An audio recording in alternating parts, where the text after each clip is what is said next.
Two men broke through the front door with guns drawn, expecting an empty house. What they found was a school teacher in a nightgown standing at the end of the hallway with a shotgun aimed at their chests. She had two children hiding beneath the floor and nothing left to lose. She pulled the trigger. But 6 weeks earlier, Cecily Mercer had been freezing to death under a cottonwood tree with $3 silver in her pocket and nowhere left to go.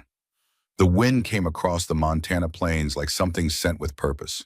Not the gentle push of autumn or the warm drift of summer, but a hard, deliberate thing that found the gaps in clothing and settled into bone. It carried snow with it, not soft flakes, but small, sharp crystals that stung the face and turned the world into a blur of white and gray. Cecily Mercer pulled her shawl tighter around her shoulders and pressed her back against the rough bark of a cottonwood tree. The cold had already found its way through her worn wool dress, through her patched gloves, through the thin leather of boots that had been resoled twice and were now held together more by habit than by stitching. She could no longer feel her fingers. She could barely feel her feet. What she could feel was the weight of the carpet bag at her side, the last thing she owned that was worth calling her own, and the $3 silver in her pocket that clicked together when she shifted her weight. 25 years old, not a soul to turn to. The thought sat heavy in her chest like a stone dropped into still water. 3 days ago, she had been Miss Mercer, the school teacher. Respected if not wealthy, trusted with other people's children for 3 winters in the small Montana town of Bitter Creek. Then the school board had gathered in the back room of Kincaid's general store, their faces arranged in the careful blankness of men about to deliver bad news they had already agreed upon. Budget has been cut again. Old Mr. Aldrich had said without meeting her eyes, territory cannot afford to keep a teacher through the winter months. Just like that, her position gone. The room she rented above the bakery gone with it because the landlady needed the space for paying tenants, and a woman without income was not a paying tenant. Her intended, a clerk named Harold Wickham back in Ohio, had written his last letter 6 months ago, making it clear that a penniless teacher stranded in Montana was no longer suitable for a man building a career in banking. Cecily watched the storm clouds stack against the horizon, dark and heavy as iron. She had heard the stories. Travelers found, come spring, frozen solid as fence posts, their faces turned toward whatever direction they had last hoped would bring salvation. She did not want to become one of those stories. Through the swirling snow, she could just make out the iron gates of a ranch. Everyone in Bitter Creek knew about the Stokes spread, biggest in 3 counties. Cattle by the thousands, they said, and a house fine enough for any Eastern lady. She had seen the owner in town once or twice, a tall man with broad shoulders and eyes the color of a winter sky, always polite when he tipped his hat, but distant as the mountains that framed his land. She was not sure what drew her feet toward those gates. Desperation, maybe. Or the simple fact that freezing to death beneath a tree seemed a poor way to end her story. The gate stood open, unusual for such a prosperous spread, and Cecily found herself walking up the long drive without quite deciding to do it. The house emerged from the storm like something dreamed. 2 stories of solid timber with glass windows that caught what little light the gray sky offered. Smoke curled from the chimney. Warm yellow light spilled from the downstairs windows. It looked like everything she had lost and everything she had never had, wrapped into one impossible shape. She was still standing there, carpet bag in hand, and snow gathering on her shoulders when the front door opened. Garrett Stokes filled the doorway like he had been carved from the same timber as his house. Even from 30 feet away, she could see the surprise on his face when he spotted her standing in his yard like a ghost the storm had carried in. He stepped out onto the covered porch without bothering to grab a coat. "You lost, miss." His voice carried easily across the yard, deep and steady as the ground beneath her feet. Cecily felt her cheeks burn despite the cold. She had no speech prepared, no explanation that would not sound like begging, because that was exactly what she was, a beggar at his gate, hoping for the scraps of kindness that a stranger might spare. The storm came up sudden, she called back, which was true enough even if it was not the whole of it. Garrett Stokes studied her for a long moment.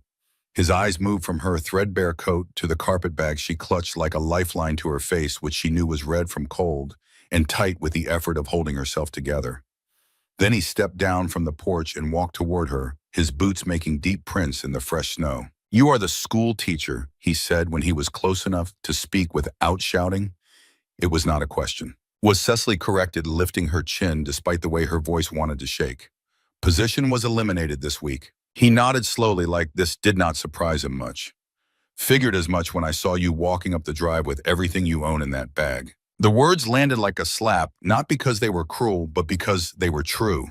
She was that obvious, that reduced.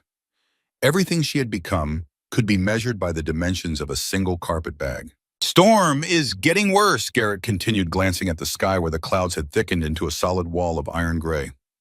Roads will be buried by morning. You got somewhere to be. The question was so simple, so ordinary, and so impossible to answer without breaking apart.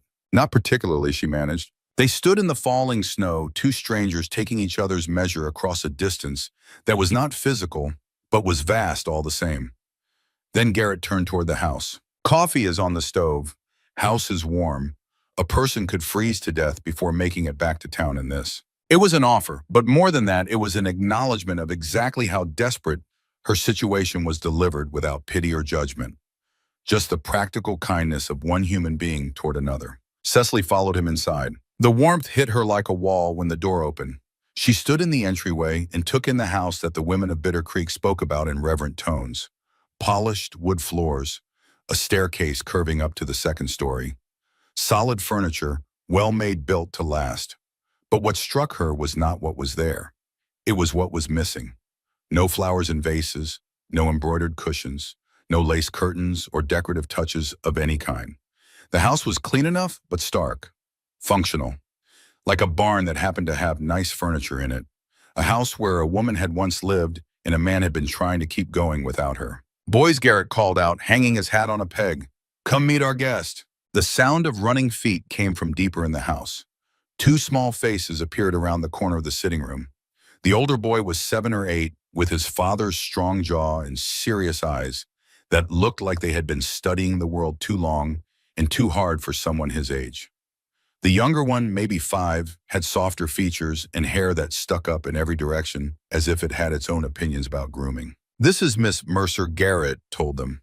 She is going to wait out the storm with us. The older boy, Wyatt, regarded Cecily with open suspicion. His eyes moved over her face, her clothes, her carpet bag, cataloging every detail with the careful attention of someone deciding whether a new thing in his world was a threat. The younger one, Silas, stepped forward with the fearless curiosity that only very young children possess. Are you really a teacher? Silas asked, his eyes wide. I was, Cecily replied, crouching down to his level. Do you like learning things? Papa says I have to learn my letters, but they are hard. They are hard at first, Cecily agreed, but once you know them, they open up whole worlds. Silas nodded solemnly as if this made perfect sense. Wyatt remained where he was, watching her like she might steal something if he looked away. That first evening passed in the strange intimacy of strangers trapped together by weather. Cecily drank coffee so strong it could have stripped paint and listened to Silas chatter about horses and snow and his favorite game of stacking rocks in the yard.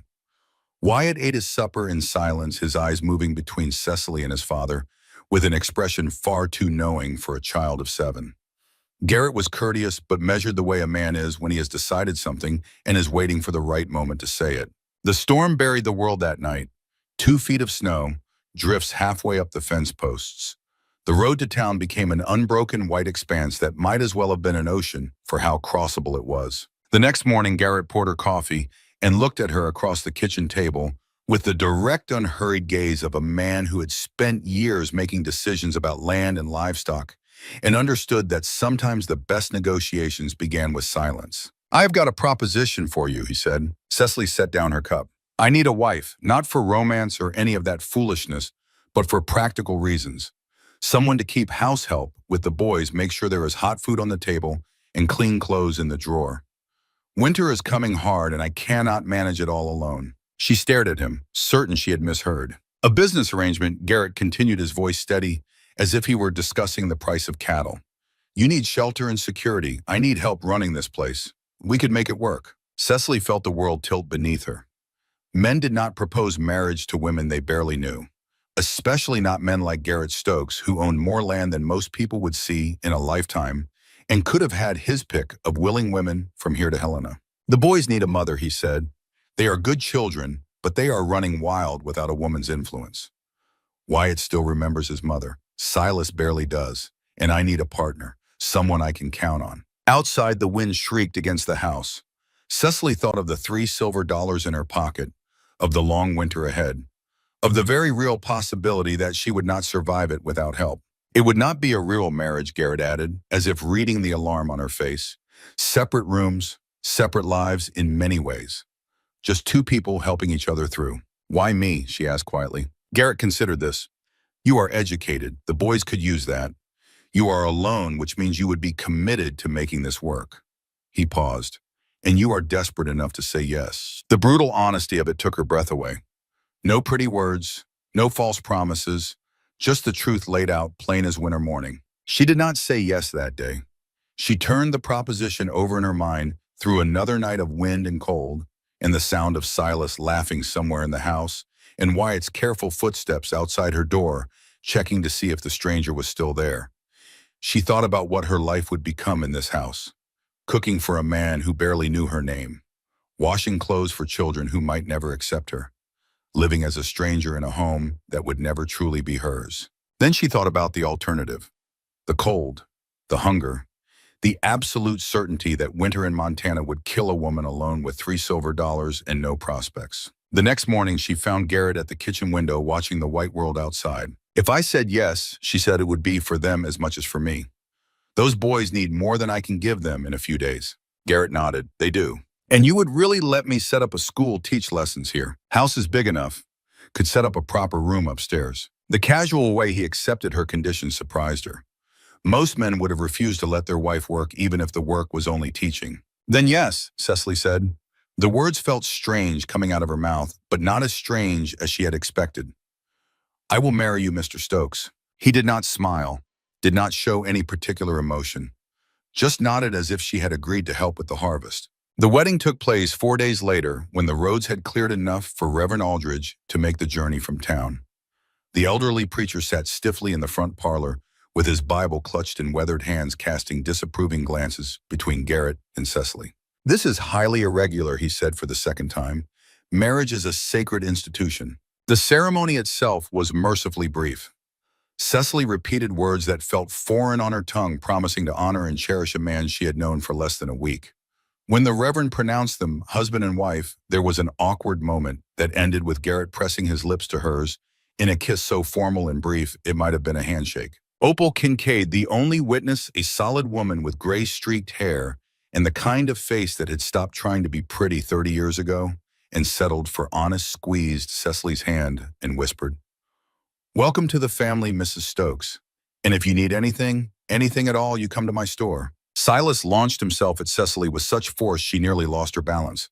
Are you really our mama now? I suppose I am, Cecily said, smoothing his wild hair. Wyatt hung back in the doorway, watching, his face giving nothing away. But his eyes were the eyes of a boy who had lost his mother and was not about to let a stranger walk into that space without earning the right to be there. That evening, Garrett led her upstairs to the room that would be hers. He opened the door and Cecily stepped inside and understood immediately why the air felt different here, why the light seemed to hold a different weight. This was Adelaide's room. The dressing table still held a hairbrush with strands of auburn hair caught in its bristles. The wardrobe was full of dresses in silk and fine wool elegant cuts that spoke of comfort and taste, garments that made Cecily's own simple cotton look like rags by comparison. A writing desk sat beneath the window, its surface clean, but somehow expectant, as if the woman who had once sat there might return at any moment. This was, Cecily began, then stopped. My wife's room. Garrett's voice was carefully neutral. Adelaide's room. I thought you might prefer it to the one downstairs. More privacy up here. I do not want to disturb anything. The room needs to be lived in. Adelaide has been gone 2 years. Time had served its purpose again. He left her alone. Bummer. Cecily stood in the center of the room for a long time, surrounded by the possessions of a dead woman, trying to understand the shape of the life she had entered. She hung her few dresses in the wardrobe beside Adelaide's gowns and tried not to think about how small her life looked next to the one that had been here before. She was not replacing a wife. She was haunting a wife's room. The first morning as Mrs. Stokes, Cecily woke before dawn. The house was still dark. The stove had gone cold in the night, and the windows were frosted white, and the only sound was the wind and the faint creak of the house settling into itself. She lay in Adelaide's bed for a long moment, staring at the ceiling, trying to feel the shape of the life she had entered. Then she got up.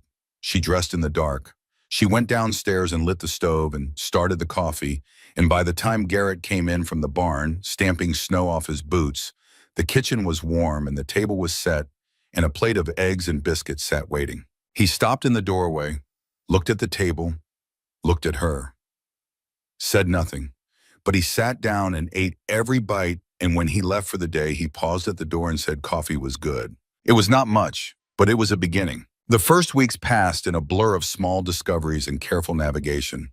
Cecily learned that Garrett took his coffee black and strong, that Silas was afraid of thunder, but not blizzards, that Wyatt had taught himself to read simple words by studying the labels on canned goods in the pantry, and that this small, fierce act of self-education broke her heart in ways she could not fully explain. She learned the temperamental stove and the creaking floorboards, and the particular rhythm of a house that had been running on a man's efficiency for 2 years and had forgotten what softness felt like. She cooked, she cleaned, she taught the boys their letters at the kitchen table each morning while the winter light came pale through the frosted windows.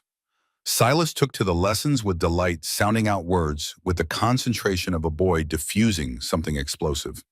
He called her mama by the end of the first week casually, as if it had always been true, and the word hit Cecily in the chest every time. Wyatt was different. He accepted her presence the way a wild animal accepts a new fence in its territory, without aggression but without trust. He did his lessons. He ate her cooking. He said please and thank you. But he never called her anything at all. Not Miss Mercer, not Mama, not even her name. She existed in his world as a pronoun. She, her, the woman who lives in our house. But at night, when Cecily read aloud from the one book she had brought with her, a collection of simple stories, she noticed that Wyatt always positioned himself where he could hear. He would sit in the hallway outside the sitting room or on the stairs just above, pretending to whittle or study the grain of the banister. And when she paused between stories, she could hear his breathing slow in the particular way of someone listening so hard they have forgotten to pretend they are not. She did not call attention to it. Some things needed to grow in silence. On the 9th day, Wyatt found her. She was in the kitchen kneading bread when he appeared in the doorway. His face was different, not hostile, not guarded, something else, something older and more fragile. He looked like a boy standing at the edge of a decision he had been turning over for a long time. I want to show you something, he said. Cecily wiped her hands on her apron and followed him upstairs, past her room, past the boys' room, to a door at the end of the hall that she had noticed but never tried to open. It had a skeleton key lock, and Wyatt produced the key from his pocket with the solemnity of a boy guarding a sacred trust. The room was small and cold and thick with dust. White sheets covered everything. Beneath them, Cecily could make out the shapes of baby furniture. A cradle, a changing table, a small rocking chair, all of it untouched, all of it waiting for someone who would never come. In the corner, propped against the wall with its face turned away, was a portrait. Wyatt crossed the room and lifted it, turning it around so the face was visible. Adelaide Stokes looked out from the frame with kind eyes and auburn hair and laugh lines that suggested a woman who smiled often and easily. She was holding a baby Silas, and a younger Wyatt stood proudly beside her chair. Her hands were folded gently in her lap. Work-worn hands, capable hands, the hands of a woman who had built something real in this hard country. She looks like someone who gave very good hugs, Cecily said, because it was the truest thing she could think of. She did, Wyatt said. She smelled like bread and lavender, and she always had time to listen. His voice was steady but thin, like a rope pulled too tight. She was making a cradle for the baby that did not come. Cecily felt the air change in the room. She waited. There was supposed to be a baby sister too, Wyatt said. Twins. The doctor came, but it was too late. Mama died and the baby died and Papa cried. I was not supposed to see, but I heard him through the door. He held Mama and cried like the world was ending. The boy stared at the portrait. Then he turned and looked at Cecily with eyes that held a question so large it could not fit into words. But he tried. Do you think Mama is watching us from heaven? Do you think she is angry that you are here now? The question cut straight through every defense Cecily had built. She knelt on the dusty floor so she was level with his face. I am not trying to replace your mother, she said. No one could do that, and I would not want to. But maybe there is room for both of us. Your mother for the love you will always carry, and me for whatever new kind of caring we might build together. Wyatt studied her face with those serious, too old eyes. He was weighing her words the way his father weighed cattle.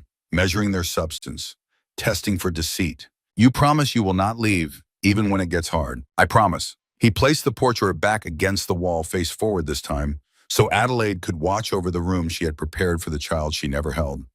Then he walked out without another word. Cecily stayed. She stayed in that cold, dusty room with its covered cradle and its empty rocking chair and the portrait of a woman who had been loved so completely that her absence had become the organizing principle of an entire household. And she understood for the first time the full weight of what she had agreed to. She was not just keeping house. She was not just teaching letters. She was stepping into a wound that had not healed and trying to become part of the scar tissue. That night, she lay in Adelaide's bed and stared at Adelaide's ceiling and listened to the wind push against Adelaide's windows and thought, this is what it means to live inside someone else's grief. She did not sleep for a long time. The days shortened, the cold deepened, and slowly through the hard work of showing up every morning with steady hands and warm food and patience that cost her more than anyone knew, Cicely began to find her footing. She patched the boys' clothes with stitches so fine they disappeared into the fabric.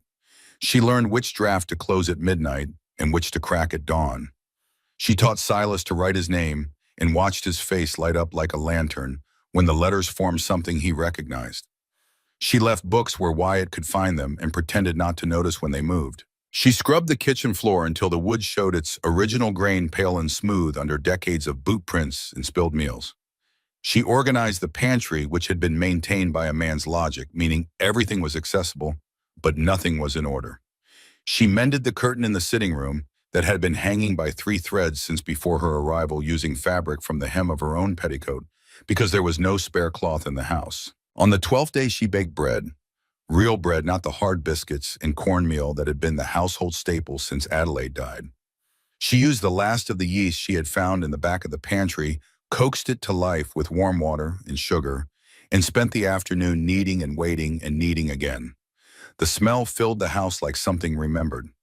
When Garrett came in that evening, he stopped in the doorway the same way he had on her first morning, but this time he did not just look at the table. He looked at the kitchen, at the clean curtains, in the organized shelves, in the loaf of bread sitting golden brown on the counter, and something in his face changed. Not a smile, but the absence of the particular tension he carried in his jaw, as if a wire that had been pulled too tight had been loosened just enough to let him breathe. Silas ate 3 slices and asked for a 4th. Wyatt ate 2 and said nothing. But later that night, Cecily found the plate in the kitchen with a single slice missing and knew he had come back for more when he thought no one was watching. She began to learn the rhythms of the ranch itself. The sound the cattle made at dusk when they gathered near the fence, a low communal hum that carried across the pasture like a prayer. The way the horses shifted in the barn when the temperature dropped restless and stamping their breath, forming clouds in the cold air. The particular silence that fell over the land at 3 in the morning, when even the wind paused and the world felt like it was holding its breath between one day and the next. She learned Garrett's schedule. Out before dawn to check the stock. Back at midday for a meal he ate standing up too busy to sit. Out again until dark when he would come through the door smelling of horse and cold air, and the particular exhaustion of a man who worked his body to avoid sitting still with his thoughts. He was courteous to her. Always. He said please and thank you, and asked after the boys and commented on the meal she prepared. But there was a distance in him that she could not cross, a wall built not of rudeness, but of grief, and she understood that the wall had been there for 2 years and would not come down because she had baked a good loaf of bread. And Garrett, she watched Garrett the way a person watches weather, from a careful distance, noting the patterns. The way he saved the best cuts of jerky for the boys, but always made sure Cecily ate before he did. The way he checked the doors and windows 3 times before sleeping. The way he hummed when he worked a tuneless murmur that was not music, but was not nothing either. One evening after the boys had fallen asleep, piled together on the sitting room floor, like puppies, Garrett and Cecily sat in the kitchen by the stove. The fire crackled, the wind pressed soft against the walls. The silence between them had changed over the weeks, from the silence of strangers to the silence of 2 people who were learning to share a space. She was a good woman, Garrett said, not looking at Cecily but at the fire. The best I ever knew. She wanted to teach the boys piano. Wanted to start a lending library. Had all sorts of plans for when the railroad came through. Cecily said nothing. She understood that she was being given something fragile. Something Garrett had not offered to anyone in 2 years. I should have sent her to Denver for the birth. There were proper doctors there, but she wanted the babies born at home. Said this was where they belonged. I let sentiment override sense and it cost her everything.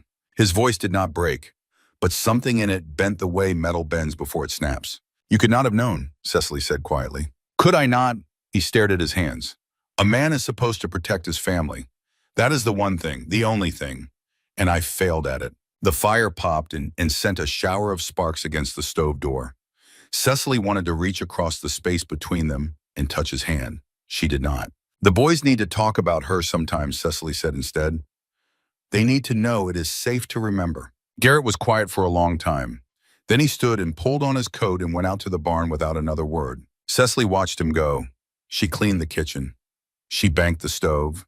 She checked on the boys still sleeping on the floor, Silas with his thumb near his mouth, and Wyatt with one arm flung over his brother in the protective gesture he made even in sleep. Then she walked to the window and looked out toward the barn.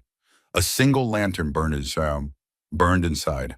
And through the gap in the barn door, in the thin yellow light, she could see Garrett Stokes sitting on an overturned bucket with his head in his hands, his shoulders shaking in the way that shoulders shake when a man who does not cry is crying. Cecily stood at the window for a long time. She did not go to him. He was not ready for that. But she watched because someone should witness the grief of a man who carried it alone, and because she understood now with a clarity that ached what this house needed. It did not need a housekeeper. It did not need a teacher or a cook.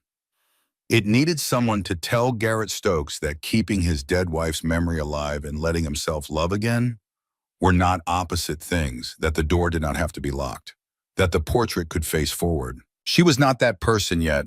She was still a stranger in a stranger's house, wearing a ring she had not earned and sleeping in a dead woman's bed. But she could become that person. Given enough time, given enough patience, given enough of the quiet, stubborn daily work of showing up and staying, which was the only kind of love she had ever known how to give. Outside, the wind pressed against the cabin. The lantern in the barn burned steady, and somewhere in the darkness beyond the fence line, the first sounds of trouble were gathering, though Cecily did not know it yet. A man in a fine suit was asking questions in town about the Stokes land. A woman with a cameo at her throat was writing a letter to her husband, the judge. And the winter, which had seemed like the worst thing that could happen to Cecily Mercer, was about to reveal itself as only the beginning. The first Sunday in December arrived with a sky so blue and sharp, it looked like something that might cut you if you reached up and touched it. The kind of morning that tricks a person into thinking the world has turned generous. Cecily dressed in her navy wool, her only good dress, and pinned her hair back as tight as she could manage. She wanted to look respectable.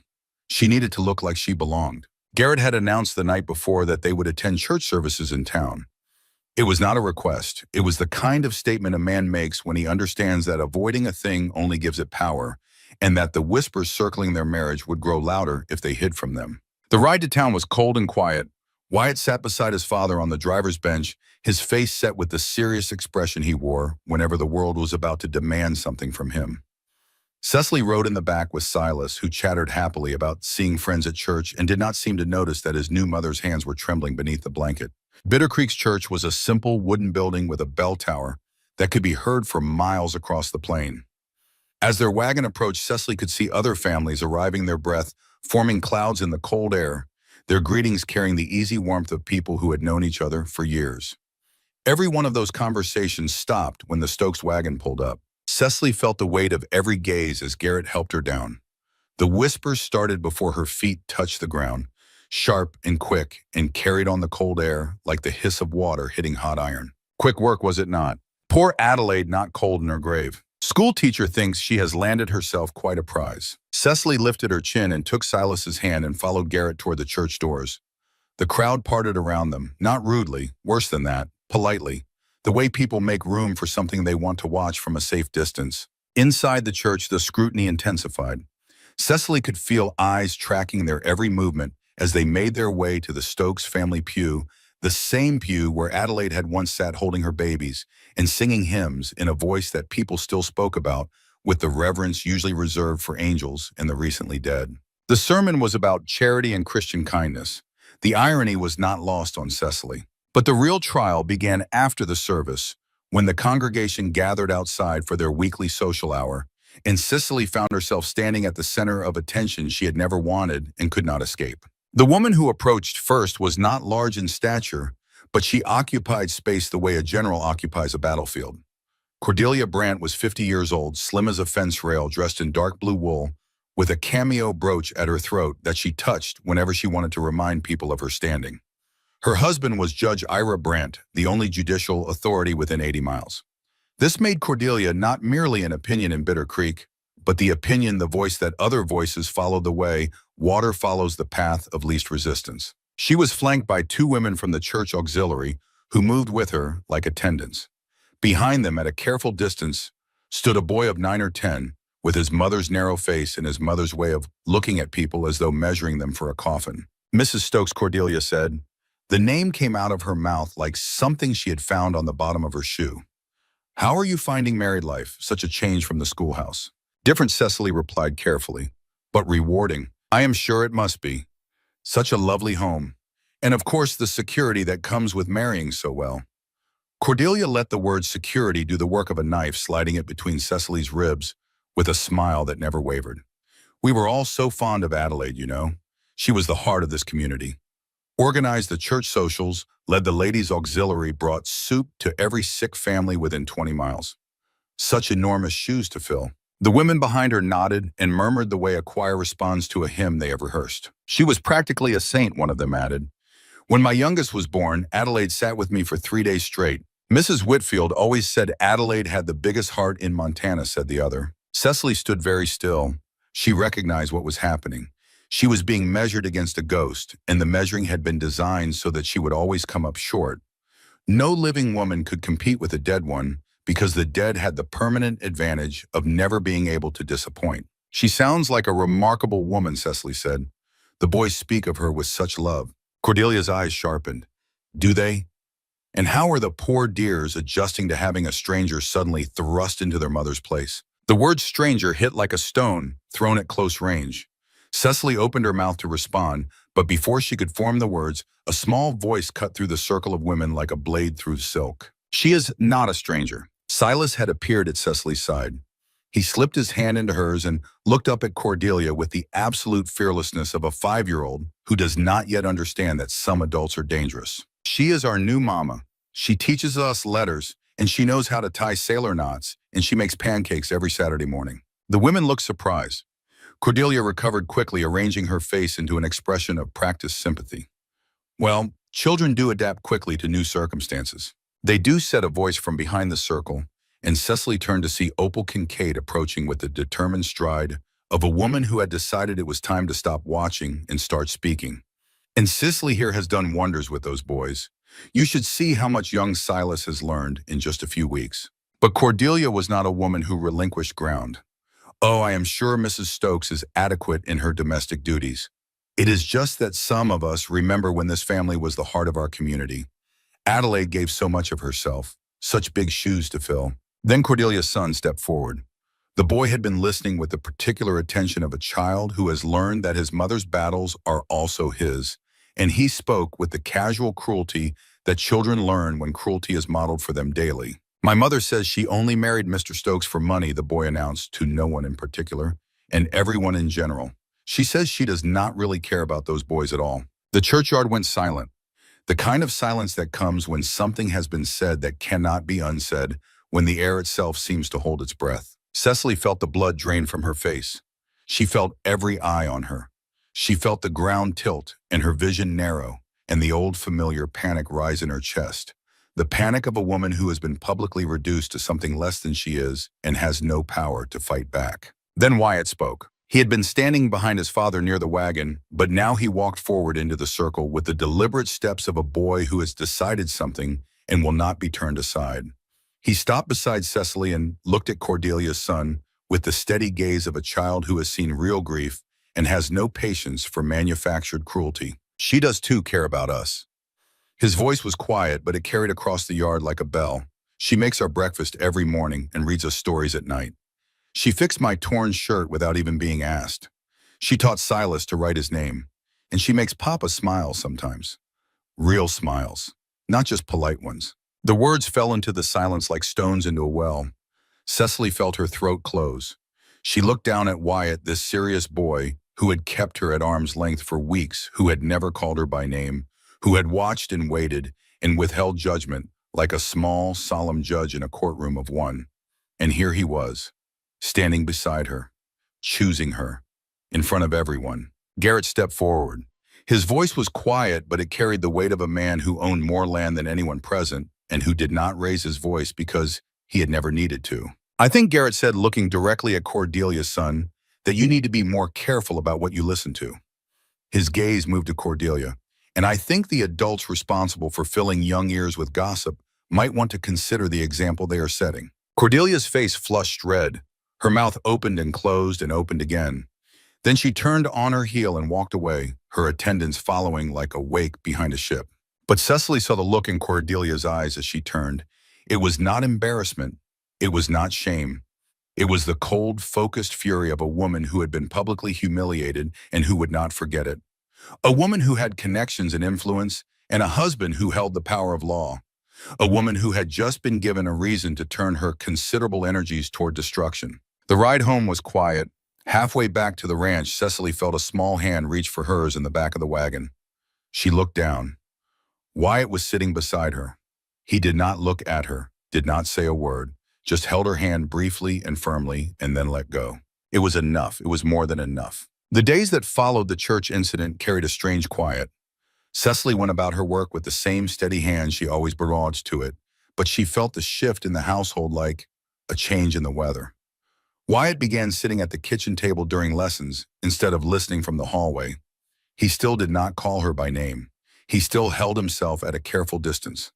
But the distance had narrowed, and sometimes when she helped him sound out a difficult word, his shoulder would lean against her arm and stay there, the unconscious gravity of a child who has decided to trust. Silas, oblivious to the politics of adults and the careful negotiations of his older brother, continued to call her mama with the cheerful certainty of someone who has found a word that fits and sees no reason to complicate it.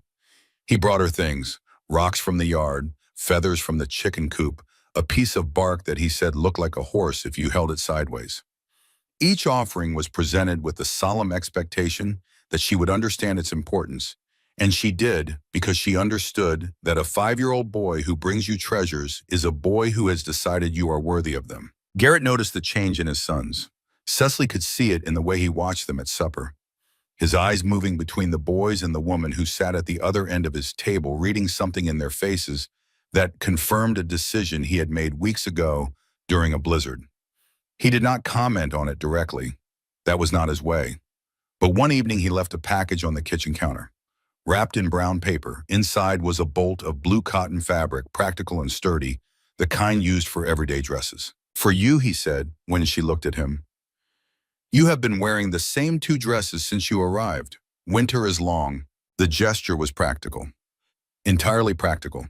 But Cecily held the fabric against her chest and felt something warm bloom behind her ribs that had nothing to do with the stove. She cut and sewed the dress that week, working by lamplight after the boys were asleep. It was not elegant. It was not the kind of dress Adelaide would have worn, but it was hers, made by her own hands in her own house from fabric given to her by a man who had noticed she was wearing her clothes thin. When she wore it for the first time, Silas told her she looked like a bluebird. Wyatt said nothing, but she caught him looking at her with the particular expression of a boy who is filing something away for later consideration. 2 weeks later, the cattle started disappearing. Garrett noticed it first during his weekly count. 20 head missing from the north pasture, with no sign of them having wandered through broken fence or open gates.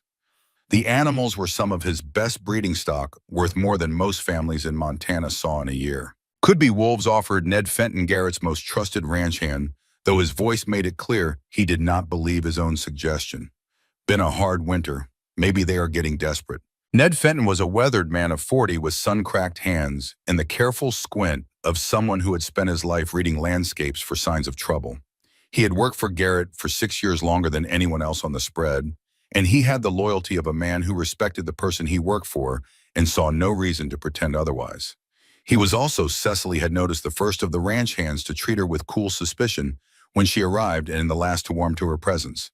He ate her cooking without complaint, but he looked at her sometimes with the particular expression of a man who believed that some things like ranches and grief and the memory of dead wives were better left in the hands of men. Wolves do not cut fence wire, Garrett said, kneeling beside the trampled ground where the cattle had been, and they do not drive herds in organized groups toward the railroad. Cecily heard this conversation from the kitchen window and felt a chill that had nothing to do with the weather. She had heard stories about cattle rustlers, about families who had lost everything to organized thieves who could vanish into the wilderness with stolen herds. 3 days later, 15 more head vanished, and one of Garrett's best bulls was found dead by the creek, shot through the skull, not taken, just killed. The senseless waste of it spoke to something beyond greed. It was a message. The next morning, Garrett rode out before dawn to check the fence line with Ned and 2 other hands. Cecily fed the boys their breakfast and tried to keep her voice steady when Silas asked why Papa had left so early and whether the bad people would come to their house. "No one is coming to our house," she told him. She did not believe it. Ned Fenton came back that afternoon, slumped over his saddle with blood soaking through his shirt. Miguel Santos, one of the younger hands, was holding him upright with one arm and looking like a man who had just seen something that changed the shape of his understanding of the world. "Found him by the east fence," Miguel panted as they lowered Ned to the kitchen floor. 3 men, maybe 4, cutting wire and driving cattle. When they spotted Ned, one of them just raised his rifle and fired. Did not even call out a warning first. Cecily moved without thinking. She knelt beside Ned and pulled his shirt away from the wound. The bullet had passed through the meaty part of his shoulder, tearing muscle but missing bone. Painful, dangerous if it got infected, but not fatal if she could keep it clean. "I need hot water," she said, her voice coming out with a steadiness that surprised her. "Clean cloth," the bottle of whiskey from Garrett's study, and someone ride for Garrett. Her hands were steady as she worked. This was not the first wound she had cleaned. Her father had been a farmer in Ohio, and farming was a profession that acquainted a person with blood and breakage in equal measure. She had held rags to gashes and set fingers that bent the wrong way, and once at 14 had helped stitch closed a cut on her father's forearm that went nearly to the bone. The body remembered these things even when the mind tried to forget them. She cleaned the wound. She packed it with cloth soaked in whiskey, which made Ned hiss through his teeth, and gripped the edge of the table with his good hand, hard enough to whiten his knuckles. She wrapped it tight and elevated his arm and told Miguel to keep him still and keep him warm and not let him sleep until Garrett arrived. When Garrett came through the door an hour later, his face white with controlled fury, he found Ned bandaged and breathing, and Cecily at the kitchen sink washing blood from her hands with the mechanical calm of a woman who had decided that falling apart was something she could do later. "How bad?" Garrett asked. "Clean wound," Cecily said. "He will need rest and careful tending, but he should heal fine." Garrett looked at her, really looked, and she saw something shift behind his eyes, not gratitude, something larger than gratitude. The recalibration of a man realizing that the woman he had married for practical reasons possessed capabilities he had not imagined. That evening, as Cecily changed Ned's bandage, the ranch hand looked up at her with an expression she had not seen on his face before. Something between surprise and the particular discomfort of a man revising a long-held opinion. "You know field medicine," he said. "I grew up on a farm." Ned was quiet for a moment. Then Mrs. Stokes, "I owe you. You owe me nothing. Just heal." He did not argue. But something between them changed that day, a wall coming down that Cecily had not even realized she had been pushing against. The trouble escalated 5 days later. Cecily was hanging laundry behind the cabin when she heard hooves on the drive. Not the familiar rhythm of Garrett's horse or Ned's. Something different. Something deliberate. She came around the corner of the house and stopped. A man sat on a black horse at the foot of the porch steps. He was dressed in a dark suit with a vest and a watch chain across his chest, the kind of clothes that cost more than most men in Montana earned in 6 months. His face was clean-shaven and careful with the particular smoothness of a man who spent more time in offices than in weather. He was perhaps 45 with gray at the temples and eyes that were not cold exactly but not warm either. They were the eyes of a man who assessed the value of everything he looked at and found most of it wanting. Behind him at a distance that suggested escort rather than companionship sat a second rider, a man with a deputy star on his coat. "Mrs. Stokes," the man in the suit said, removing his hat with a courtesy so practiced it was almost insulting. "Forgive the intrusion. My name is Holt Caffrey. I represent the Continental Pacific Railroad Consortium. I was hoping to speak with your husband about a matter of mutual interest." "Garrett is not here," Cecily said. She did not move from where she stood. She did not invite him closer. Caffrey smiled. It was the smile of a man who had learned that smiling made people trust him and who used it the way other men use tools. Perhaps you could relay a message then. We are very interested in the Stokes property. The railroad survey has identified this land as optimal for a junction point, and my employers are prepared to offer a generous price. Very generous. The land is not for sale, Cecily said. Caffrey's smile did not change, but something behind it tightened. Everything is for sale, Mrs. Stokes. The question is simply the price. He reached into his coat and produced a card, holding it out between two fingers. When your husband returns, I would appreciate the opportunity to discuss this in person. We are prepared to be quite accommodating. Cecily did not take the card. The land is not for sale, she said again. Caffrey studied her for a long moment. Then he placed the card on the porch railing with the careful placement of a man leaving a marker. I do hope Mr. Stokes will reconsider, he said. The Continental Pacific has the full support of the territorial government, and Judge Brandt has been most enthusiastic about the economic benefits the railroad would bring to Bitter Creek. He paused, letting the names settle in the air between them. It would be a shame for anyone to find themselves on the wrong side of progress. Then he tipped his hat, turned his horse, and rode down the drive with the deputy following behind. Cecily stood on the porch and watched them go and felt the pieces clicking together in her mind like the tumblers of a lock. Caffrey, the railroad, Judge Brandt, Cordelia Brandt, the missing cattle, the cut fences, the bullet in Ned Fenton's shoulder. This was not random theft. This was a campaign.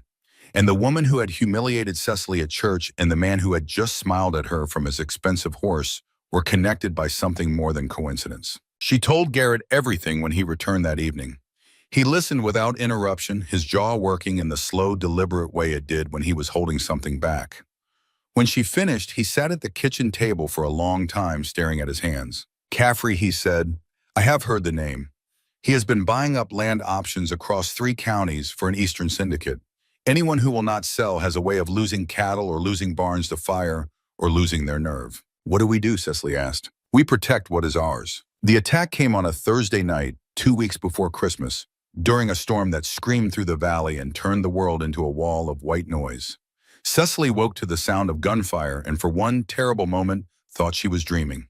Then she heard Garrett's voice bellowing orders in the yard and the sharp crack of rifles and the sound of men shouting, and she was on her feet before her mind had fully caught up with her body. She ran to the boys' room.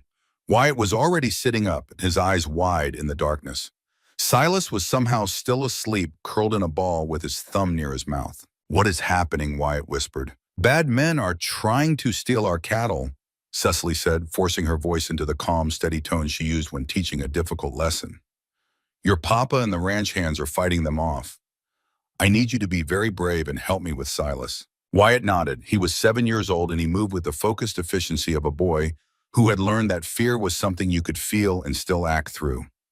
He shook Silas awake gently, and the younger boy began to cry when he heard the gunshots outside. The root cellar was accessed through a trap door in the pantry floor. Cecily had prepared it days ago with blankets and water and food, praying she would never need to use it. She lifted the door and guided the boys down into the dark. I do not want to go down there, Silas whimpered. I know, baby, but it is safe. Papa will come for us when the bad men are gone. She was about to follow them down when she heard it. The crash of the front door splintering. Boots on the entryway floor. Voices inside the house. Cecily looked at the boys in the darkness below. Wyatt was holding Silas against his chest, one hand over his brother's mouth to muffle the crying. His eyes were locked on Cecily's face. Stay in the very back corner, she whispered. Cover yourselves with the blankets. Do not make a sound, no matter what you hear. I will come back for you. Where are you going? To make sure they do not find you. She closed the trap door, rearranged the pantry shelves to hide it. Then she crossed the kitchen to the place beside the door where Garrett kept the shotgun he had taught her to load and fire during her first week on the ranch. Her hands were shaking. She gripped the stock until they stopped. 2 men came down the hallway. They moved with the confidence of people who believed they faced no real opposition in the house. They were armed, both of them, and their faces were covered with bandanas pulled up over their noses. They stopped when they saw Cecily standing at the end of the hall with the shotgun raised and pointed at the center of the first man's chest. This is private property, she said. Her voice came out steady. She did not know how. You need to leave. One of the men laughed. A short, ugly sound. Well now, the school teacher wants to play soldier. Last warning, Cecily said. They looked at each other. She could see the calculation in their eyes. The quick silent assessment of whether this thin woman in a nightgown would actually pull the trigger. They decided she would not. The first man took a step forward. Cecily fired. The blast filled the hallway with sound and smoke, and the man went down with a scream, clutching his leg. His companion raised his pistol, but Cecily was already breaking the action and feeding in a fresh shell, her hands moving through the motions her father had drilled into her until they were as natural as breathing. Next one goes in your chest, she said. The second man hesitated. And in that hesitation, Garrett appeared in the doorway behind them, his own weapon drawn, his face streaked with sweat and powder smoke. Smart choice would be to drop your gun, Garrett said. The fight went out of them quickly after that.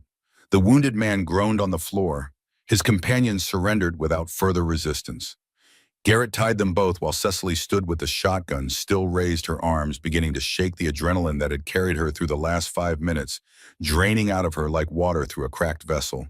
Garrett straightened up from tying the last knot. He looked at Cecily, the shotgun, the spent shell on the floor, the man bleeding on his hallway boards. The boys, he asked. Safe. Root cellar. His eyes held hers across the smoke-filled hallway. She saw something in them that had not been there before. Not just respect, not just surprise, something that rearranged the entire architecture of how he saw her. You could have hidden with them, he said. Cecily lowered the shotgun. Her hands were shaking badly now.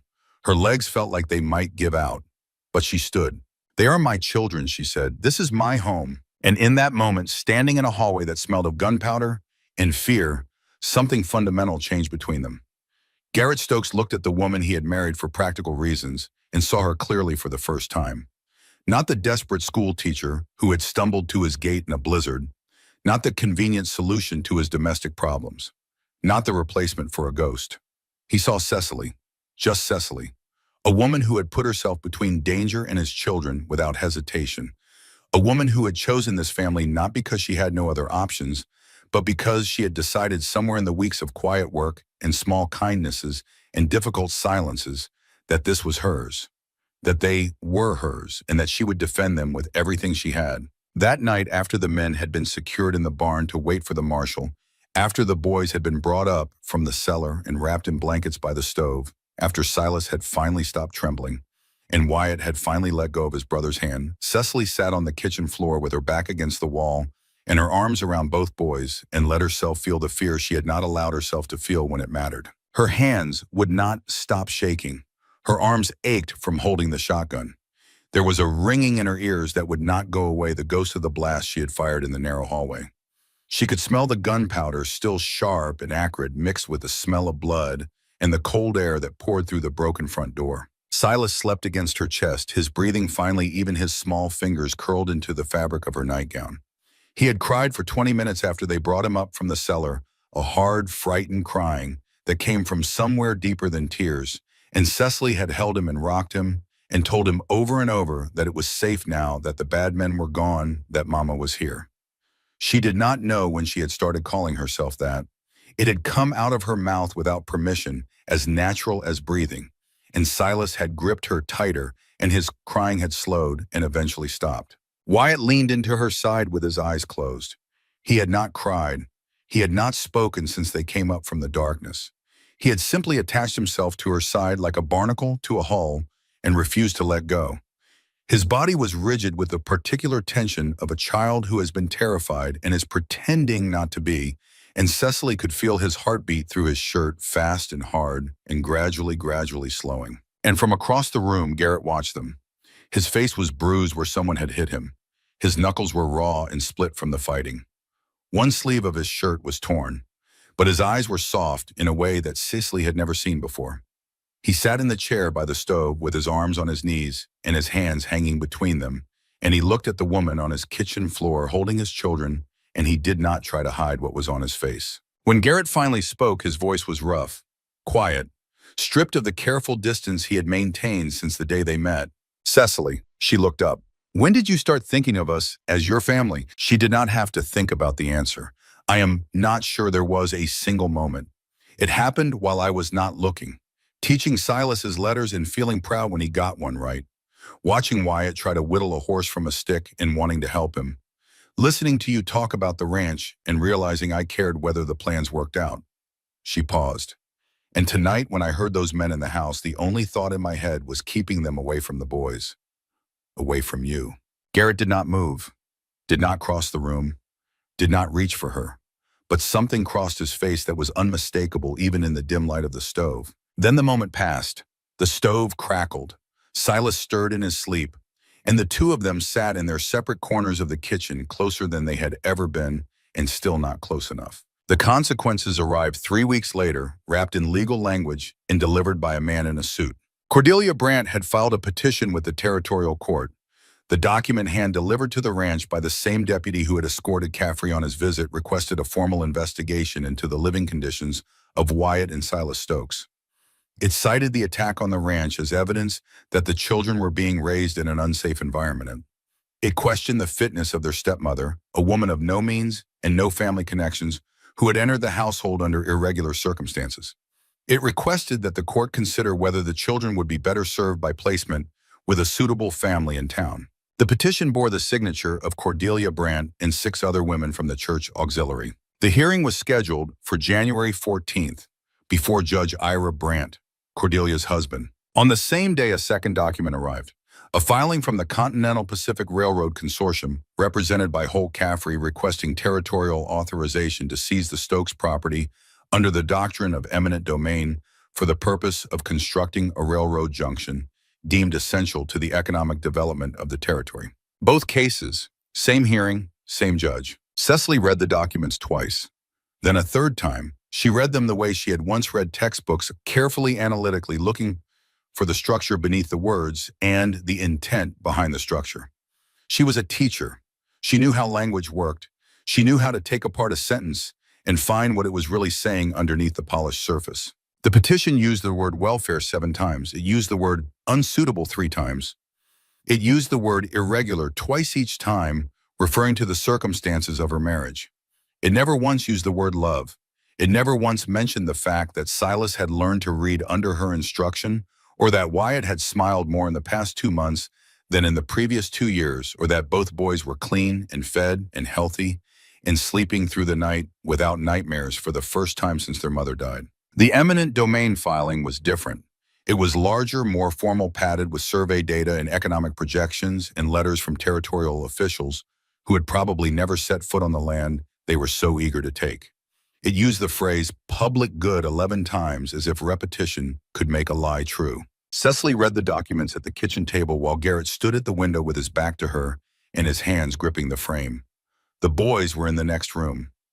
She could hear Silas sounding out words from a book she had given him. She could hear Wyatt helping him patiently the way she had taught him to. "They want to take our children," she said. Her voice was flat, not with calm, but with the particular quality of a person who has moved past panic into the cold, clear space where thinking happens. "And they want to take our home. And the man who will decide both is married to the woman who filed the petition." Garrett turned from the window. His face was the face of a man staring at a fire he could not put out. "I will find a lawyer," he said. "There is no lawyer within 100 miles who would stand against Caffrey and the railroad. Then I will ride to Helena. You will not make it to Helena and back before January 14th. The silence between them was heavy, with everything they could not fix and everything they stood to lose. Cecily looked at the documents spread on the table. Legal language designed to reduce her family to a problem to be solved by men in authority. She looked at the signatures, the careful handwriting of women who had smiled at her at church and measured her against a ghost and found her wanting. Then she looked at her hands, the hands that had cleaned wounds and fired a shotgun and taught 2 boys to read, the hands that had kneaded bread and mended clothes and gripped the reins of a life that kept trying to throw her. "I will do it myself," she said. Garrett stared at her. "I was a teacher," Cecily said. "I know how to organize facts. I know how to build an argument. I know how to stand in front of a room and make people listen." She gathered the documents into a pile and straightened their edges. "I do not need a lawyer. I need the truth, and I need people willing to tell it." She sat down at the table. She took out paper and the stub of a pencil, and she began to write. Cecily did not sleep for 3 nights. She sat at the kitchen table after the boys were in bed and the house had gone quiet, and the only sounds were the wind against the walls and the slow tick of the mantel clock that Adelaide had brought from back east. She worked by lantern light, writing and crossing out, and writing again, building her case the way she had once built lesson plans, one piece at a time, each one tested against the question that mattered most. Is this true? Can I prove it? Will it hold? She organized everything she had. The card Caffrey had left on the porch railing with his name and the name of the Continental Pacific Railroad Consortium. The threatening note that had been nailed to the barn door 2 days after the attack, a single line in block letters that read, "Sell or lose more than cattle." The statements she had written down from Ned Fenton about the night he was shot, the number of men, the direction they drove the stolen cattle, the deliberate way the fence had been cut with tools not torn by weather or animals. Opal Kincaid's account of Caffrey's visits to town, the questions he had asked about Garrett's property, the meetings he had taken at the hotel with men who arrived from Helena and departed the same night. She wrote down the timeline. When the cattle started disappearing, when Caffrey first appeared, when Cordelia's petition was filed. She laid it out in sequence and let the pattern speak for itself, because patterns did not lie even when people did. Garrett watched her work. He offered to help. She told him what she needed, not his protection, but his memory. Dates, numbers, the names of families in the area who had lost cattle or sold land under pressure. He sat across the table and answered her questions and watched her write, and did not try to take over, because he understood something about Cecily Mercer Stokes that most people missed. She was not a woman who needed to be saved. She was a woman who needed to be trusted. And trust for Garrett was the hardest thing to give, because the last time he had trusted the world to be fair, it had taken Adelaide and their baby girl and left him with a silence that lasted 2 years. On the third night past midnight, Cecily set down her pencil and looked at the papers spread across the table. Her case was there, organized, numbered, tied together with kitchen string, because she did not own a briefcase. It was not the case a lawyer would build.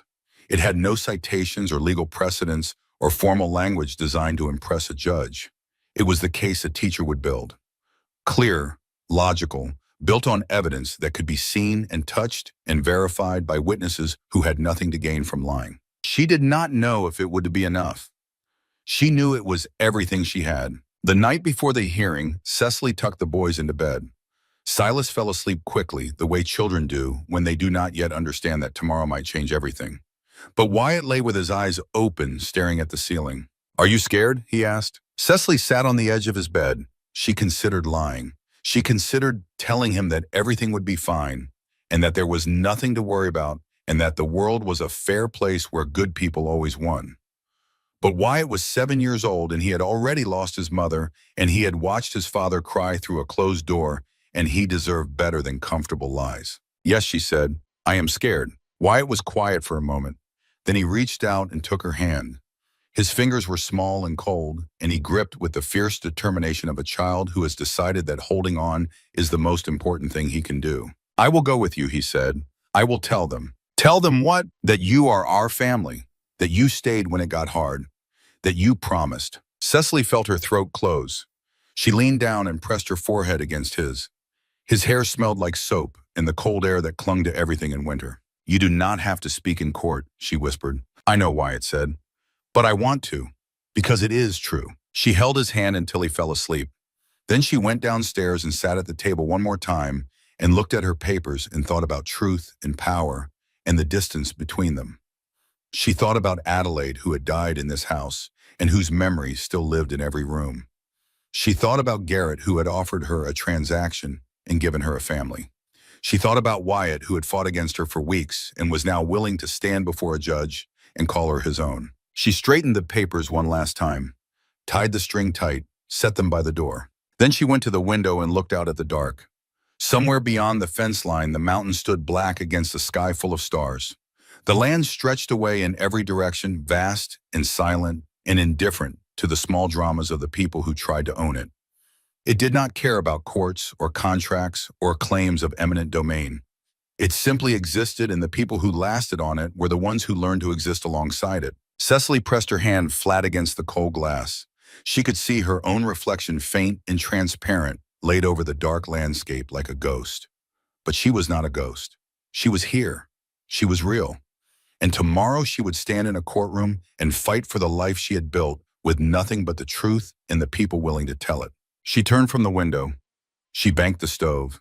She climbed the stairs to her room and lay down in Adelaide's bed for what she hoped would not be the last time. She did not sleep, but she rested, and resting was enough. January 14th arrived with a sky scrubbed clean and sharp as a blade, the air so cold it hurt to breathe.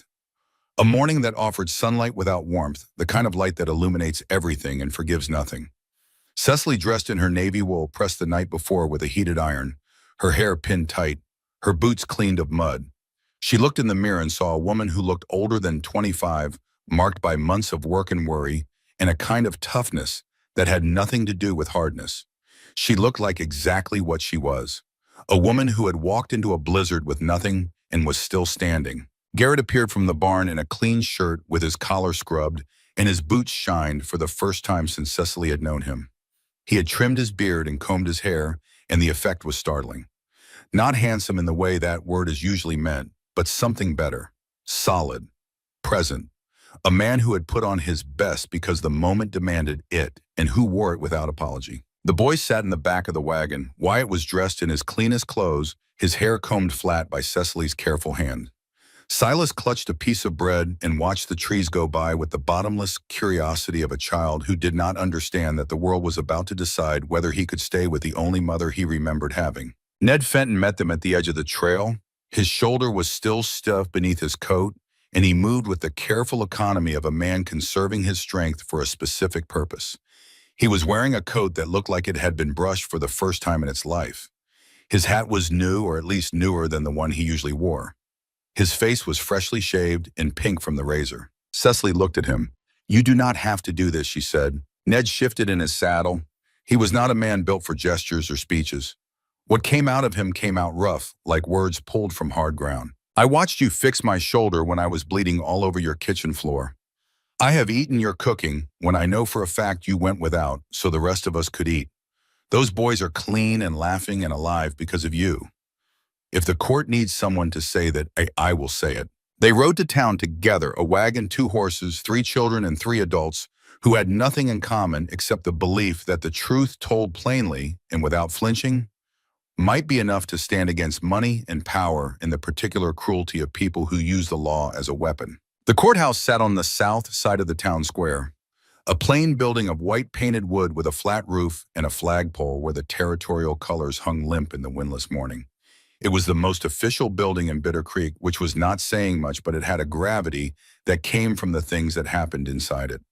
Lives weighed, fates decided, justice attempted if not always achieved. The courtroom was full. Word had traveled through town the way it always does in small places, carried on the breath of gossip and the currents of people who had nothing better to do on a January morning than watch someone else's life be decided.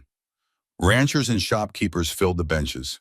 Cordelia Brandt sat in the front row with her back straight and her cameo at her throat and the satisfied expression of a woman who believed the outcome had been arranged before the first word was spoken. The church auxiliary women flanked her like an honor guard. Holt Caffrey sat at the plaintiff's table on the right beside a thin man in spectacles who had come from Helena and who carried a stack of documents thick enough to build a wall. Caffrey was dressed in his finest suit, his face composed in the pleasant expression of a man who conducted his business with the confidence of someone who had never lost. Cecily walked to the respondent's table on the left. She carried no briefcase. She had her papers tied with kitchen string and the stub of a pencil in her pocket. She set them on the table and sat down and folded her hands and waited. Garrett sat behind her in the gallery, not beside her, behind her, because this was her fight and he understood that, and the best thing he could do for the woman he had married was let her stand on her own 2 feet in front of everyone who had ever doubted she could. Judge Ira Brandt entered through a side door. He was a tall man made thin by age with white hair and a jaw that looked like it had been set in stone. He wore no robe, just a dark coat and a white shirt, and the expression of a man who took his work seriously, regardless of what his wife might whisper to him over the breakfast table. He sat behind the bench and surveyed the room with eyes that revealed nothing. He struck the gavel once. "We are here on 2 matters. A petition regarding the welfare of the minor children, Wyatt and Silas Stokes, filed by Mrs. Cordelia Brandt and others, and a claim of eminent domain filed by the Continental Pacific Railroad Consortium regarding the Stokes property." He looked at Cecily. Mrs. Stokes, you have no legal counsel. No, sir, I will speak for myself. A murmur moved through the courtroom. Brant silenced it with a look. Very well. We will hear the eminent domain claim first. Mr. Caffrey. The man from Helena stood. He was efficient and precise, and he laid out the railroad's case with the mechanical certainty of a man assembling a machine. The Continental Pacific had identified the Stokes property as essential for a junction point. The railroad would bring economic prosperity to the entire territory. The territorial government supported the project. The Stokes family had been offered a generous purchase price and had refused. The consortium therefore sought authorization to acquire the land under the doctrine of eminent domain for the public good. He placed his documents on the judge's bench. Maps, surveys, letters of support from territorial officials. The weight of money and power and institutional authority stacked in a pile so high it seemed to lean over Cecily's small bundle of papers like a shadow. Brant studied the documents. Then he looked at Cecily. Your response, Mrs. Stokes. Cecily stood. She gripped the edge of the table with both hands held on until the shaking passed, then picked up her papers and stepped forward. Your Honor, she said, I do not dispute that the railroad would benefit this territory. I am not here to argue against progress. I am here to argue against the way progress is being pursued. She laid out the timeline, the dates the cattle began disappearing, the date Holt Caffrey first appeared in Bitter Creek, the date of his visit to the ranch when he made his offer and mentioned Judge Brant by name, the date the ranch was attacked, the date the eminent domain filing was submitted. This is not a railroad seeking land for the public good, she said. This is a man using theft and violence to force a family to sell, and when force failed, using the law to take what he could not steal. She placed Caffrey's calling card on the bench, the threatening note nailed to the barn. Ned Fenton's written statement about the night he was shot, including the direction the stolen cattle were driven toward the railroad depot where Caffrey's men had been seen loading stock onto freight cars. The courtroom stirred. Caffrey's representative began to rise, but Brant waved him down. Continue, Mrs. Stokes. Cecily turned toward the gallery. Mrs. Kincaid, would you step forward? Opal Kincaid stood. She walked to the front of the courtroom with the steady gait of a woman who had been carrying heavy things her entire life and saw no reason to put them down now.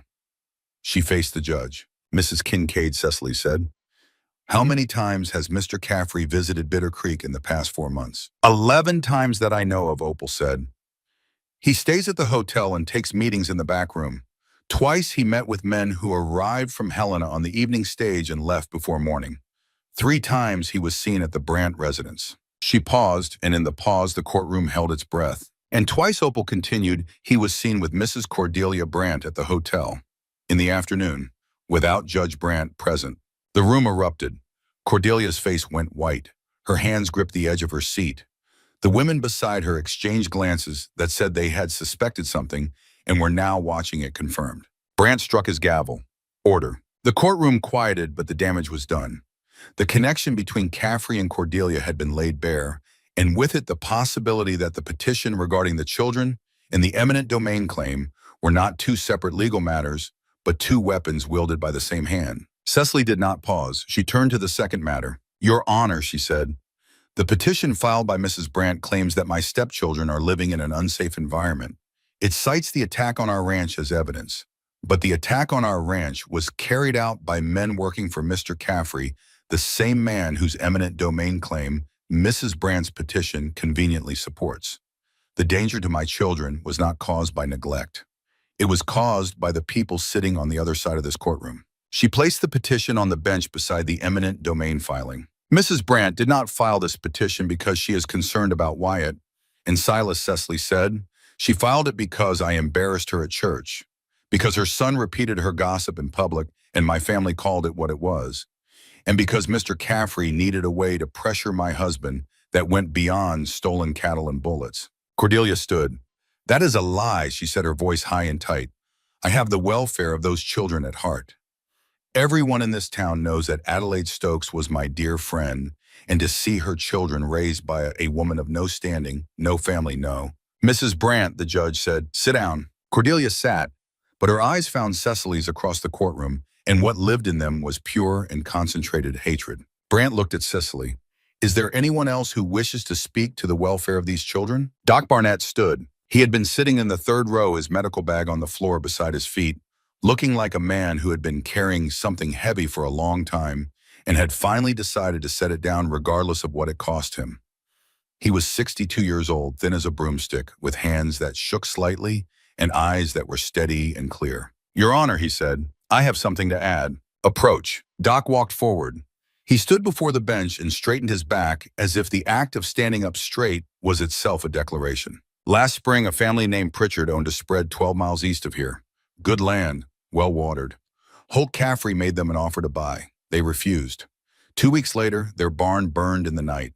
Mrs. Pritchard was inside tending a sick horse. She suffered burns to her arms and face. I treated her wounds. She told me that a man had come to the barn that evening, a man she did not recognize, and that he had smelled of kerosene. The courtroom was absolutely still. The Pritchards sold their land to Caffrey's consortium 3 weeks later. Doc continued, at a fraction of what it was worth. I said nothing because I was afraid of what Caffrey could do to my practice to this town. He paused. His hands were shaking, but his voice was not. I was a coward then. I am telling the truth now because there is a woman in this courtroom with 2 children who deserves better than my silence. Caffrey's representative was on his feet. Your Honor, this is hearsay and speculation. It is testimony, Brandt said quietly, and I will hear it. Sit down. Then Ned Fenton stood. He walked to the front of the courtroom with his hat in his hands and his bad shoulder held stiff and his face arranged in the expression of a man who would rather be anywhere else on earth, but who had decided that being somewhere else was no longer an option. Your Honor, I have worked for Garrett Stokes for 6 years. When he first brought Mrs. Stokes into the house, I thought he had lost his mind. More mouths to feed, a stranger with no experience and no connection to this land. I said as much to his face. He looked at Cecily, then back at the judge. I was wrong. I have watched that woman patch a bullet wound with steady hands when most men I know would have fainted. I saw her stand in a dark hallway with a shotgun pointed at 2 armed men because her children were hiding beneath the floor and she was not going to let anyone reach them. I have eaten her cooking when she had so little that I know she went without so the boys could eat. He swallowed hard. Those children are clean. They are fed. They are learning to read. The little one follows her around like she hung the moon, and the older one, who would not even look at her for the first month, stood up in front of this whole town and told everyone she was his family. If this court needs someone to say that Cecily Stokes is a fit mother, I am saying it, and I will swear to it on anything you put in front of me. He sat down. His face was red. He put his hat back on his head and stared straight ahead and did not look at anyone. The courtroom was quiet in the way that a room becomes quiet when something true has been said, and everyone knows it, and no one wants to be the first to speak because whatever comes next will be smaller than what just happened. Judge Brandt sat still for a long time. He looked at the papers spread before him. The eminent domain filing, the petition, the evidence Cecily had assembled with kitchen string and a pencil stub, the testimony of a doctor who had found his courage late, the testimony of a ranch hand who had found his respect even later. He looked at Caffrey, whose pleasant expression had curdled into something gray and tight. He looked at Cordelia, whose cameo had become something to grip rather than something to display. He looked at Cecily standing alone at her table with nothing but the truth and the people willing to tell it. Then he looked at the children. Wyatt sitting straight and still beside Opal Kincaid with Silas in his lap, the older boy's arm around his brother, the younger boy's head against his brother's chest asleep and breathing softly, unaware that his future was being decided by a man with a gavel in a room full of strangers. Brandt picked up the gavel. I have heard sufficient testimony to render judgment on both matters. On the matter of the eminent domain claim filed by the Continental Pacific Railroad Consortium, the court finds that the consortium has engaged in a pattern of intimidation, property destruction, and fraud to compel the sale of land. The claim is denied. Furthermore, the testimony regarding the Pritchard incident and the attacks on the Stokes Ranch warrant immediate investigation by the territorial marshal. Mr. Caffrey is to be detained pending that investigation. 2 men from the back of the room moved toward Caffrey. He stood. His face was a mask, but his eyes found Cecily's across the courtroom, and what she saw there was not anger, but the flat surprise of a man who had miscalculated so completely that he could not yet comprehend the size of his error. They let him out. On the matter of the petition regarding the welfare of Wyatt and Silas Stokes, the judge continued. The court finds no grounds to remove the children from their home.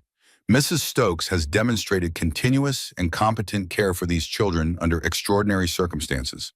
Multiple witnesses of good standing have testified to her fitness as a mother. The petition is denied. He set down the gavel and looked at Cordelia.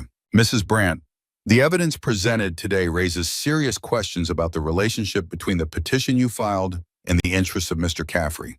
I will not speculate on that matter here, but I will say that this court is not a weapon for personal grievances, and I will not see it used as one again. He paused. Do I make myself clear? Cordelia stood without a word. She gathered her coat and her dignity and walked out of the courtroom with her back straight and her face forward, and her attendants trailing behind her like a procession that had lost its purpose. She did not look at anyone. She did not need to. The damage had been done, but not the damage she had planned. The damage had been done to her. The courtroom emptied slowly. People filed past Cecily with nods and murmurs. Some of the women who had whispered about her at church now looked at her with something different in their eyes. Not all of them, but enough. Enough to tell Cecily that the ground she stood on had changed and that she was no longer the stranger in a dead woman's house, but something else. Something earned. Opal reached her first, wrapped her arms around Cecily without a word, and held on for a long time. Doc Barnett was the last to leave. He stood by the door with his medical bag in his hand, looking older than he had that morning, but lighter, as if the weight he had carried for a year had finally been set down. You were brave, Cecily told him. He shook his head. You were brave. I was just late. He squeezed her hand. Take care of that family, Mrs. Stokes. You earned it. Then Wyatt was there. He came through the crowd with Silas on his hip, carrying his brother, the way Cecily had seen Garrett carry the boys with the practiced ease of someone who had been doing it longer than he should have had to. He stopped in front of Cecily and looked up at her with eyes that were bright and full and absolutely certain. Mama, he said. It was the first time he had called her that. The word landed in her chest like a key turning in a lock she had not known was closed. She knelt and gathered both boys into her arms and held them against her and closed her eyes and let herself feel for the first time since she had stumbled to the gates of the Stokes ranch in a blizzard that she was home. The ride back was quiet. The boys fell asleep in the wagon. Cecily sat beside Garrett on the driver's bench and watched the road pass beneath the horses' hooves and said nothing for a long time because some silences are not empty. They are full of everything that has been served and everything that lies ahead, and the particular piece of two people who have come through fire and found each other on the other side. Halfway home, where the road passed through a stand of cottonwoods and the January sun turned the snow to diamonds, Garrett pulled the wagon to a stop. Cecily looked at him. Why are we stopping? He set the brake, wrapped the reins around the post, climbed down and walked around to her side of the wagon, and stood there looking up at her with the trees behind him and the sky above him, and the light falling across his face in a way that softened the lines and the scars and the years of carrying everything alone. In the courthouse, he said, I watched you do something I have never seen anyone do.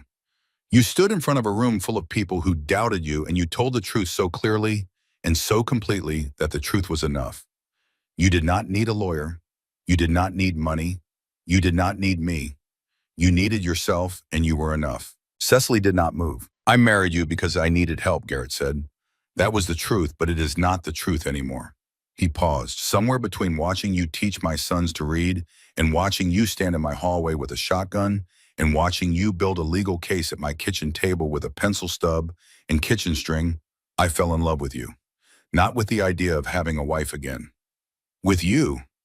With the way you laugh when you think no one is listening. With the way you never gave up on Wyatt even when he made it as hard as he could. With the way you carried yourself into that courtroom today like a woman who has walked through fire and decided that fire is not the end of her story. He looked at his hands, then back at her. I do not have a ring. I used the one I had for Adelaide, and I would not offer you something that belonged to someone else. But I have this land and these hands and whatever time I am given, and I want to spend it beside you. Not behind you, not in front of you, beside you. Cecily climbed down from the wagon. She stood in front of him in the cold January light, with snow on the ground and the boys sleeping in the wagon and the whole wide sky above them. I do not need you to save me, she said. Her voice was steady.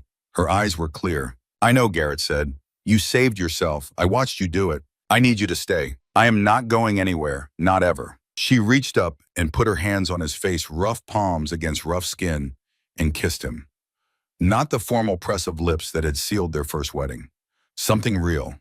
Something that had been earned through months of work and silence and fear and the slow, stubborn accumulation of trust between two people who had both been broken and were both still standing. In the back of the wagon, Wyatt opened one eye. He saw his father and his mother kissing in the road between the cottonwoods and the snow. He closed his eye, and he smiled. They held the second wedding on a morning in late March when the first buds were breaking on the branches, and the air smelled of wet earth and the distant promise of summer. Not in a church, not in a courthouse, under the old oak tree behind the cabin where the light came through the branches and landed on the ground in patterns that moved like living things. Reverend Aldrich performed the ceremony with considerably more enthusiasm than he had shown the first time. Opal Kincaid stood as witness, her eyes red, her jaw set against the emotion that kept trying to break through. Ned Fenton stood on the other side, hat in hand, looking as uncomfortable as a man can look, while also looking deeply and unmistakably moved. Garrett took Cecily's hands. Rough on rough, callous on callous. "I give you all I have," he said. "These hands, this land, my name, my word.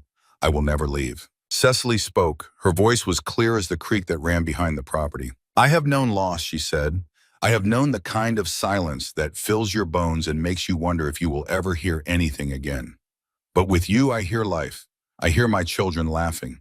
I hear the stove in the morning and the creek at night and your boots on the porch when you come home. I am not afraid of the road ahead. I will walk it with you." Silas tugged at Garrett's sleeve. "Does this mean we are staying?" he asked. Garrett lifted the boy into his arms and looked at him with eyes that were no longer tired, no longer haunted, no longer searching for something they had lost. "It means we are building," he said. 3 years passed. The cabin grew. New rooms went up, then a proper porch with posts that did not sag, then a railing. Garrett built from cedar that smelled sweet in the rain. The barn doubled in size. The herd recovered and then expanded 60 head, then 80 grazing across land that no railroad had any claim to. A chicken coop appeared beside the barn, then a smokehouse behind it, then a garden where Cecily planted cabbage and carrots, and the wildflowers that Silas brought home from the creek bed every spring, clutching them in his fists like they were made of gold. Cecily opened her school. 8 children from neighboring ranches came each week to the upstairs room where she had set up desks and a chalkboard in the particular atmosphere of ordered attention that she had carried with her from Ohio to Montana, like a seed waiting for soil. She taught reading and arithmetic and penmanship and geography, and she did it with the same steady patience she had brought to everything since the day she stumbled through those iron gates with snow on her shoulders and nothing in her pockets but $3 silver and a prayer. Wyatt, now 10, helped with the younger students. He had grown tall and serious and capable, a boy who read everything he could find and who kept a journal beneath his pillow that he filled with observations about the land and the weather and the workings of the world. He had his father's jaw and his mother's eyes, Adelaide's eyes, but the way he held himself, the particular set of his shoulders when he was concentrating, the tilt of his head when he was listening, those were Cecily's. Not by blood, but by imitation, the highest compliment a child can pay to the person who teaches them how to stand. Silas was 8. He ran. That was the main thing about Silas at 8.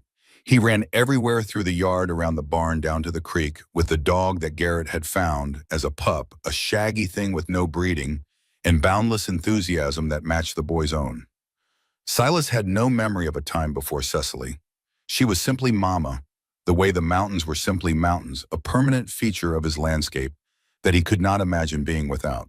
And there was Adelaide, named for the woman whose room Cecily had lived in and whose memories she had never tried to erase. Adelaide Stokes was 1-year-old, black-haired and loud and fearless. She had been born in the cabin with Doc Barnett attending and Wyatt holding the lantern, and she had entered the world screaming as if she already had opinions about how it should be run.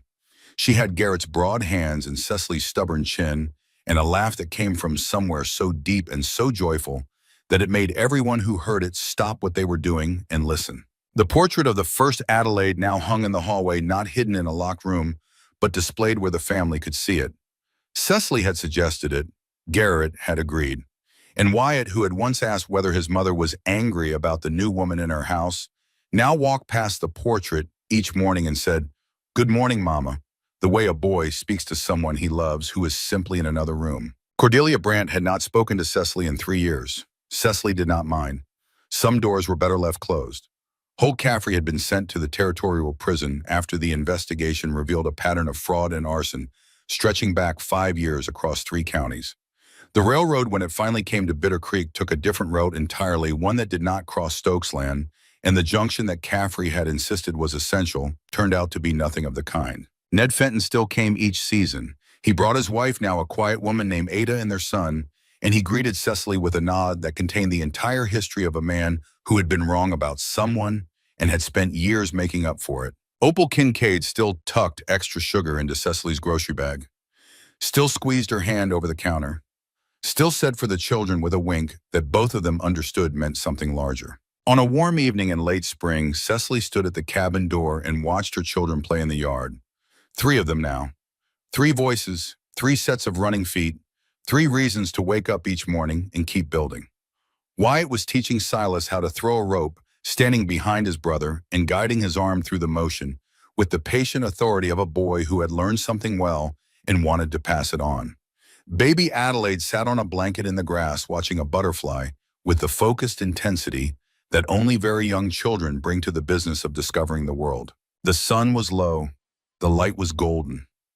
The kind of light that makes ordinary things look like they were painted by someone who loved them. Garrett came up behind her. His arms circled her waist. His chin rested on her shoulder. He smelled of pine sap and leather and the sweet cedar of the porch railing he had just finished sanding. "You remember," she asked. He did not need to ask what. "The day I showed up at your gate with nothing but a carpet bag and $3 silver." He looked out at the yard, at the children tumbling and shouting, at the garden coming up green, at the fence line stretching clean and straight across the ridge, at the life they had built from a blizzard and a bargain and the slow, stubborn decision to keep choosing each other. "I remember thinking you were either the bravest woman I had ever met or the most desperate," he said. Cecily laughed, a full laugh, open and warm. Not the careful, uncertain sound she had made that first winter when everything was new and fragile. This was the laugh of a woman who had walked through fire and come out the other side with her hands full and her heart whole. "Which was it?" she asked. Garrett pulled her closer. "Both," he said. "And I have never been more grateful for a blizzard in my life." The wind moved through the valley. It stirred the grass and rustled the oak leaves and carried the smell of earth and wildflowers and the smoke from a chimney that stood straight and true. The sky was wide and the mountains were blue, and the road that Cecily Mercer had walked so long ago stretched empty in the distance, carrying no one, leading nowhere she needed to go. She was already home.